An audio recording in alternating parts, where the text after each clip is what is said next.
Fire it up. Hello, Internet. I'm Dan. And I'm Chaz. This is what... We're so... I'm so fucking wound up. Let's do this shit. Scare the cats. We're going to scare the cats. There we go. Internet, Chaz. Dan. Good luck, cat. This one's Abe, right? Yeah, this is Abe. Wine and Serious Business, episode 317. We're pumped. We're swimming in likes. Yeah, we're swimming in internet activity this week. I haven't been this excited for the show in a long time. Yeah. There's this cat. Yeah. So the cat's excited. We're excited. Super well received. Thank you so much to Corey Schuster for being a great interview guest. Thank you so for joining much us. Yeah. for sharing our video, both in your personal and business account. And for a few other people, I'll shout out. There's more, but Day Camp Pat Marshall. Yeah, Jonathan Robertson and Jeffrey DeCrew, if I'm pronouncing that right. Thanks for sharing this. These shares make all the difference. Literally, this is the most watched Facebook posting we've ever made by probably 50%. Yeah. Over. Man, and that was only 14 shares. It's not that many. So you're really helping us out. If you like the video, share the video. Thanks so much to all of you guys for doing that. It's really exciting. We're also over 1,000 likes. I didn't think we'd ever get there, man. It's been a long road. Yeah. I really thank all the people that have stuck around and watched us. It's a big deal. It's like it's just thank you so much. Yeah, and we didn't keeps us doing this, right? So yeah, it's slow growth. It's fun and really solid growth. We know a lot of you in person. We love that. And we probably should have gotten a bunch of particular wines to celebrate, but we're gonna drink a bunch of good Chardonnay instead because that's been in the wings for a while. Sorry, this one right here kind of started the thoughts behind it, right? Yeah, it started the whole exchange. I've been wanting to do a Chardonnay show for a while, right? And then this a guy that we know through the wine industry, Seth Long, he made this first wine we're going to taste, the Morgen Long Chardonnay. It's a Yamhill Vineyards single vineyard bottling from 2014, around $50. But got to try this a while back. Thought it was really freaking good. Wanted to share it on the show. He's got kind of a cool story, cool dude. And then I just wanted to. I was out tasting a couple weeks ago. Stopped by Elk Cove, and they started making a single vineyard bottling of Chardonnay. It's something they haven't done in well over 10 years, right? I think it's like 98 was the last time they made a Chardonnay. So I really love that Oregon's putting all this love into Chardonnay lately. We've got a lot of great producers, so I figured to back it all up, we bring a Crowley Four Winds 2014 Chardonnay on the show. So super pumped. These are all kind of high-end Chardonnays. Totally, definitely the highest end Chardonnay show we've done. Right? Yeah, like that's.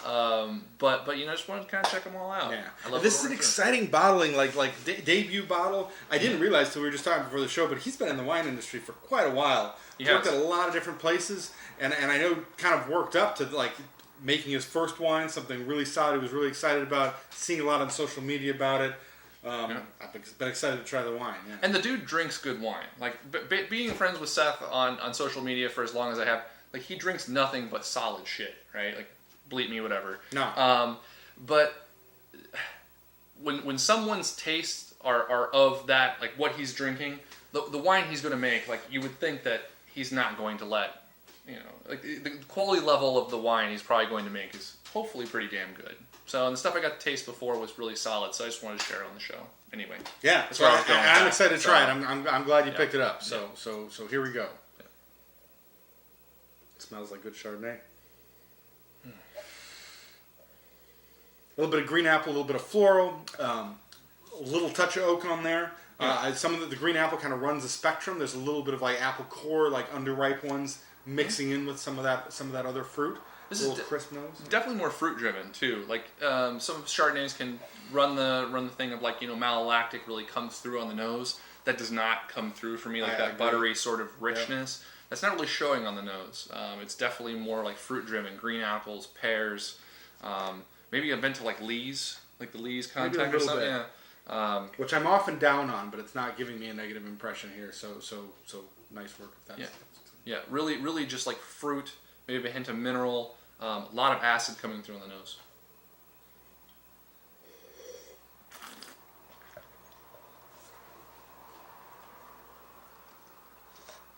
Oof, crisp, yeah. Acidic on the palate too. Really nice that way, really refreshing. Kind of grabs your attention, and there are some like rich elements, but in no way are they ever heavy. Like you just kind of feel this richness kind of lingering above the acidity. Yeah, it's definitely an underlying factor, right? Like the fruit, it definitely sticks along the same sort of things we got in the nose. Apple fruit, bit of pear, a lot of like lime citrus, even with a little bit of that bitterness. But there's an underlying like richness to it, and then a long drag out of acid throughout the entire thing. It's like this is definitely not the like richer, more powerful Chardonnay. Definitely not. This is definitely like acid fruit. Got a good amount of like leanness, but in a good way. Yeah, it's like muscular, but not like big. And I really like how it evolves across the palate. Like I said, I had those richer elements. A little bit of the fruit is definitely on the crisper side. Back to the green apples, a little bit of the yellow apples, but it lingers very delicately, and it's got a soft touch, which is a good contrast to that firm acidity. Both makes me kind of enjoy drinking it now, but also makes me think that that this will age. I don't know aging Chardonnay too well, but I'm really interested to see how this evolves. Yeah, I don't think this would have any problem aging, right? No. There's even like a bit of herbaceousness to the finish. It reminds me of like lime and herbs, or like rosemary or something, or basil. This has got a really interesting finish, but really good integration already. When I first opened it and gave it a good sniff just to make sure it wasn't corked, like it was definitely kind of funky on the nose. Didn't take a taste of it. But man, it's blown off. And it's been less than 30 minutes. He asked me to check and see what I thought, and then I'm like, I don't get any of it. Yeah, and this is drinking wonderfully. Yeah, and I'm actually kind of excited to see how the rest of this bottle goes at this Friday show. But just as it warms up and as it opens up some more, I'm real balanced, real nice. About this, yeah. I mean, the fruit aspects are really well integrated with the amount of acid, and it hangs for such a long time in the finish. Solid wine. Yep. Great job, Seth. Yeah, totally, man. And as a debut effort, I'm impressed. Although I'm getting more used to this when I see debut efforts from guys who've worked in the industry for a long time before going out on their own. It shows. It's high quality. If you've been curious about checking this wine out, here's coming from two guys that it's definitely worth checking out. You'll enjoy having it. It's definitely worth at least buying a bottle, checking out, because I mean, if you like it, it's an interesting style of Oregon Chardonnay. If you like it, it's good shit. So, and another thing I like about the crisper, lighter fruited style Chardonnays, like you hear a lot of like stainless steel driven or whatever. I don't think maybe there's a little stainless steel on this, or just I don't know. It doesn't. A lot of times the stainless steel Chardonnays, or that are all stainless steel, kind of feel boring or sterile to me, or something about it. I think it's all neutral, or it's like 10% new. Yeah, despite my love for acidity, the stainless steel Chardonnays don't really do it for me. But this is a nice, crisp, light Chardonnay that still has a lot of life and interesting things going on in it. Yeah, I agree. Like it's not those like fully. I mean, it definitely tastes like it's went through mallow, but it's like not those like mallowed, buttery Chardonnays, right? Not at all. Not at all. No. This is like totally gojo. And honestly, it's in the other. If you're pouring it for somebody, so my brother I found out is a guy that does like those big rich Chardonnays, like they're not gonna go for it, right? Yeah, well, maybe they will, but at the same point, they're like it's not gonna be what they want. It's a completely different wine. Yeah. So, but if you watch the show, we know you're interested in the other styles of Chardonnay. So Crowley. He's got some history here. When we started talking about him, his wines were pretty new. He's now been established, getting some recognition for the great wines that he makes in the valley. And something I like to try every year. Solid Pinot Noirs, but honestly, I think this particular bottling, the Four Winds Chardonnay, has for many years running been one of my top 3 to 5 Chardonnays coming out of Oregon. It's definitely in the top 5 for me almost every year. Yeah, and I want to try it all the time. It's fantastic. He used to make Chardonnay from the Marsh Vineyard, which is a lot more hype and fame behind it, but I always like the Four Winds more. Same. Even though people give me a hard time about that when we talk about it at the time. The Marsh is always fantastic as well, right? But man, like this it's just something different. Four Winds is something special. Yeah. The downside being other people have figured that out too, so it's not the it's not the screaming deal that it used to be. Yeah. But when you're one of the top Chardonnays in Oregon, you should get paid for it. I agree. And it hasn't stopped me from checking it out, sticking a couple in the cellar. So I'm really excited you found this. Yeah, I think it's around $43, $44 a bottle, right? Nice. Somewhere in that price range. So, which is still well away from the most expensive Chardonnays coming out of Oregon. So that's true. Yeah, yeah, there are still representing some value. Really expensive Chardonnays coming out of Oregon now. Yeah. What's your favorite expensive Chardonnay coming out of Oregon? If you see that at this point in the show, just throw it out. Throw it out there. I don't know if I really have one. I probably the Cameron single vineyards is probably the Clos Electrique and the Abbey Ridge. Year on year, I like one of them really, really well. Yeah, you know. So yeah, Domaine Drouin's edition limité. When I haven't got to try it. And I don't feel like every year, but when it's on for me, it's right. It's expensive and fantastic. Mm-hmm. So, it's got a little more richness here in contrast. Yeah. I mean, between the two, this gets a little bit of that buttered popcorn. I know when I say that it sounds too heavy, but it's just notes of it. It's not overwhelming. Oregon butteriness and mallow. Yeah. Not like an overdone California one. Like, it's definitely more apparent coming from this wine, the first wine, only because that one was not. It didn't have so much of these notes. Definitely, yeah. But I kind of like you can. Some of the spice and like some of the aromatics from the barrel, like from the oak, are definitely apparent. Totally. I don't dislike them, honestly. There's really good fruit components alongside that, like stone fruitiness and lemon. Lemon. Yeah. Little Asian pear going on. Yeah. I ate one of those this morning. Good fruits, man. When those are good, those are so refreshing. Definitely smells more like normal Chardonnay. Like you would pick this one out of a blind line of a Chardonnay, no problem. So yeah.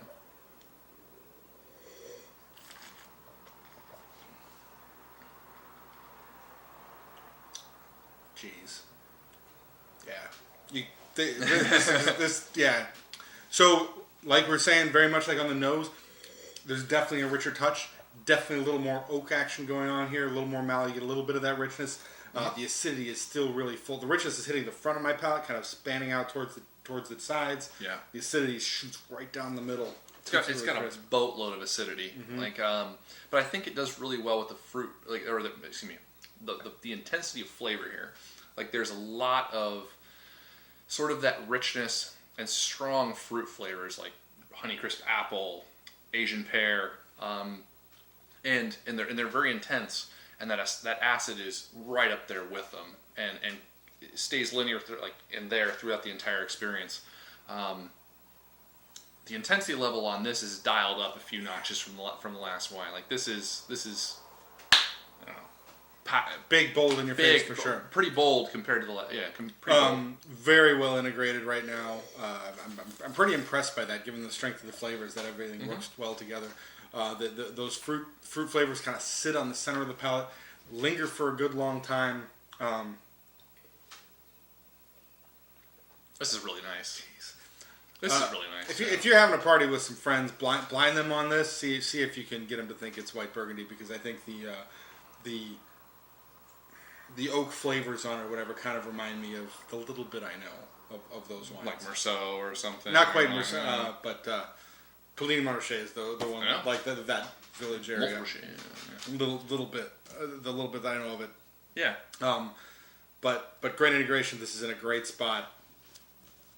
This is wonderful. I just like the overall intensity of it. I think this is a crowd pleasing wine. I don't think there's, you could pour it for wine lovers, and if you've got a group of friends there that don't know they just like wine. Yep. This is just super enjoyable to drink, even now. Another one where you're talking about potential ageability.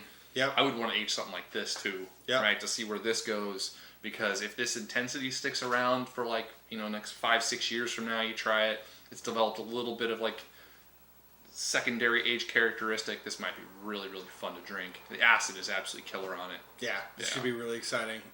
Smoking bottle of wine for $40, $45, whatever. Whatever, yeah. Totally get into it. And again, I guess if you know people that love the big, rich California style, this is still going to be on the austere side.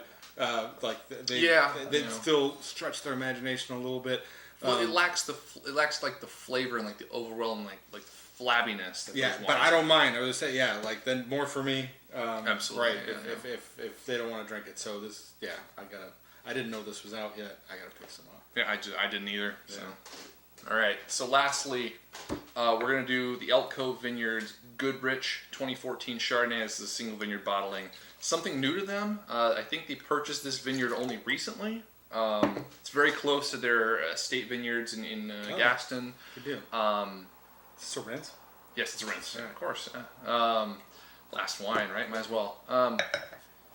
But the vineyard was planted in 2007. Full disclosure, I'm a club member there. I went there and picked up my wine. This was in one of the club shipments, got to taste it, thought it was kind of cool. Nice. And the fact that I like Elk Cove quite a bit, and this was a Chardonnay show. And you said it's essentially a price parity with these other ones too? A lot of the Elk Cove whites are roughly half the price, right? Like they put their high-end wines are usually the Pinot Noir, so this is kind of a new thing for them too. I think this was $45. Sure, yeah. Right in line with these other two. Yep. I'm excited to try it. Yeah, there we go. Really nice folks. Great tasting room too. If you haven't been out to Elk Cove yet, do yourself a favor. Go drop in. Yeah. Yeah, their tasting room's changed. I don't know if you've been there in the last 5 years. I'd say 4 or 5 years ago, the tasting room went from a very small little tasting room off the side of the facility to a very large scale, more upscale tasting room with I don't know, it's just fancy now. And they staff it got great lights, yeah. Everybody I've ever run into there is super nice. The staff that works there is wonderful. Yeah. They always treat me well. It's part of the reason I've been a club member there for as many years as I have. I mean, the wines, I enjoy them, but personal taste. But they always treat me well, no matter how many people I bring through, friends. I tell people to go there all the time, and they treat them well, and it's good. Yeah, so, definitely a good stop. It's pretty close to Portland too, which is really nice. It's not so far out of the way. And this one's definitely more fruit dominated on the nose. I'm getting absolutely. Yeah, again, apples, Asian pears, maybe a little bit of honeycomb. I say apples and honey for me. Yeah, definitely more red apples. Not so much the Granny Smith apples sort of thing. More like Honeycrisp, but the honey component definitely coming through. Not such coming from the Four Winds, not a strong acid. So. It's a little earthy. That makes me think maybe this had a little lees contact too. I'm not sure. It smells nice. This was 50% new oak. At least I think I saw that from their website. Oh, so. Substantial.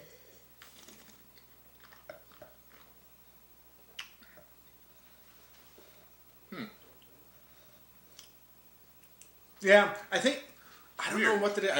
This is one of those things where it's probably better if we knew more about wine, so I could say. I'm thinking that it's a little bit of Lee's character on the palate too. Definitely a little dusty, a little earthy flavor. Might have to do with barrel treatment. I'm not quite sure. The fruit is also present, very similar to what's on the nose. Not quite as strong. It's a little more. It's a little more soft and gentle on the palate. Where I think the fruit's pretty in your face on the nose. Right. Definitely what we were saying on the nose. Sort of, it reminds me of just not Granny Smith apple, but other apples in general. Maybe a bit honeyed, the malolactic. It's I get this weird combination of flavor where it reminds me of honey, malolactic fermentation, and barrel, or like oak, all together. Sort of at the finish. Not the most integrated package yet. There's definitely a little bit of, I don't know, something missing. Yeah, a little disjointed. Leading into the finish. The acid definitely doesn't taper near as long. The acid is there. There's good acid, but it just doesn't. I don't know. It's a little clunky. It's not as integrated with the flavors, especially on the finish. Young wines, that's not such a huge surprise. I'm actually more surprised that the previous two weren't more like that. Yeah. As far as that goes, leave a little more time in bottle. Yeah. If you are a fan of those little more earthy, leesy flavors, I think they linger with the fruit long on the finish. Sure. And that's actually surprisingly long. It's still going, which is pretty nice. And I think the fruit has a good sense of purity to it. Agreed. Clean apples, and the acidity is leaning towards lemons too, which I like. Refreshing. Yeah, good acid. I mean, overall good richness. I agree though. Maybe just some more time in bottle. Maybe it's, I don't know. Just not the coming from two wines as integrated as the last two. This definitely struggles being behind those two. But overall good wine. Yep, still good complexity, enjoyable stuff. thanks again for watching. This is a lot of fun to do shows like this. I like drinking good Chardonnay. Someday we'll start making money and we can do stuff like this more often. Yeah. Well, I've been itching to do Chardonnay on the show for a while. Yeah. I feel like Chardonnay is something that Oregon is there. Obviously, there's a lot more not attention. A lot more energy. There's a lot more energy going into this style of wine. I think Chardonnay is wonderful. I think Oregon makes fantastic Chardonnay, and I just love that more people are making it. So. Yeah. Anyway, just glad this show turned out the way it did. The hype train's left the station. If you're not drinking Oregon Chardonnay, if you're watching the show, you drink Oregon Chardonnay. Absolutely. You know what you're talking about. Exactly. Yeah. But if you're watching the show, you probably haven't tried all 3 of these wines yet. Go out, check them out. They're all worth your time. Yep. Question of the day. Do you have any? Not for me. Oh, Chaz is always doing questions of the day. Yeah. So I know a lot of people in the industry watch this show for question of the day. I know a lot of industry people watch this show or see it from time to time. Sure. Why aren't there tasting rooms in Yamhill? No, they banned them. They banned them? Is that what it is? Yeah. Oh, yeah. That's a thing. Yeah, just like was it a mayor? Like they voted? Like I don't know if it was a vote or a city council or how they do it, but yeah, it was no tasting rooms in town. We don't want to turn into a wine community, and Carlton did, and look at the difference between the two now. And I've heard that Yamhill's going to let that go, finally. Okay. But okay, yeah, they made their choice, right? All right, yeah, I would love to know more information about that. So you saw what Dan's thing. If you got any more information on that whole situation, I've just always wondered that because you drive literally 3 miles south of Yamhill and you see what Carlton is. I've just always wondered like what's up Yamhill. So that's it. All right, so hopefully we'll see you guys for the next show. Some baller Pinot, I think, for the next wine. More nice Pinot, more good wines in the queue. Excuse me. We'll see you guys next time. Yeah.